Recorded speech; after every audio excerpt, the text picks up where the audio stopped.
Beef मगज मसाला तो आप सबने बहुत खाया होगा, लेकिन 10 मिनट में बनने वाला ये अंडा मगज मसाला आपने कभी नहीं खाया होगा। तो मेरी रेसिपी से बनाइएगा और घर वालों से दाद वसूल कीजिएगा। बस 10 मिनट में रेस्टोरेंट जैसा अंडा मगज अगर आप लोगों ने घर में बनाना है तो मेरी रेसिपी को ज़रूर फॉलो कीजिएगा। वीडियो अच्छी लगी तो वीडियो को लाइक कर दीजिएगा और अगर चैनल पर नए हैं तो चैनल को सब्सक्राइब भी कर दीजिएगा।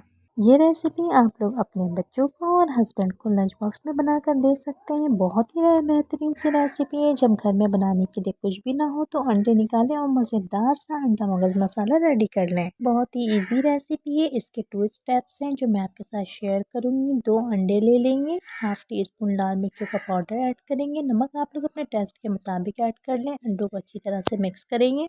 अंडों को चम्मच की मदद से या फोर्क की मदद से अच्छी तरह से मिक्स कर लेंगे। जब अंडे अच्छी तरह से मिक्स हो जाए तो हम इन्हें साइड पे रख देंगे। वीडियो को बिल्कुल भी स्किप मत कीजिएगा। इस तरह से वीडियो आपको पूरी समझ में आ जाएगी। एक फ्राइंग पैन लेंगे, 2 टेबल स्पून ऑयल डालेंगे। जब फ्राइंग पैन में ऑयल गर्म हो जाए तो इसमें हम फेंटे हुए अंडे डाल देंगे।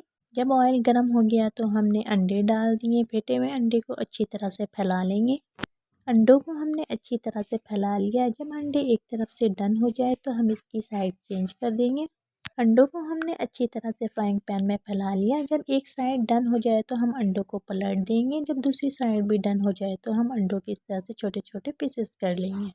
हमारा फर्स्ट स्टेप कंप्लीट हो गया है। अब चलते हैं सेकंड स्टेप की तरफ। एक कढ़ाई ले लें या कोई सा भी पैन ले लें। 4 टेबल स्पून ऑयल ऐड करेंगे। जब ऑयल गर्म हो जाए तो 2 मीडियम साइज के प्याज ऐड कर देंगे। प्याज को आप लोग चॉप करके डाल दें या बारीक बारीक कट करके ऐड कर दें। जब प्याज का कलर लाइट हो जाए तो 1 टीस्पून अदरक लहसुन का पेस्ट ऐड करेंगे। 2 मीडियम साइज के टमाटर कट करके ऐड कर देंगे। हाफ टी स्पून हल्दी पाउडर ऐड करेंगे या आप लोग अपने टेस्ट के मुताबिक ऐड कर दे। 1 टीस्पून लाल मिर्चों का पाउडर ऐड करेंगे। हाफ टी स्पून गरम मसाला पाउडर ऐड करेंगे। नमक आप लोग अपने टेस्ट के मुताबिक ऐड कर ले। जब मसाले अच्छी तरह से भुन जाए, ऑयल ऊपर आ जाए तो इसमें हम फ्राई किए हुए अंडे ऐड कर देंगे। मसाले में अंडे डालने के बाद इस तरह हम छोटे छोटे पीसेस में अंडों को तोड़ लेंगे। इस तरह से मज़ेदार अंडा मगज मसाला रेडी है।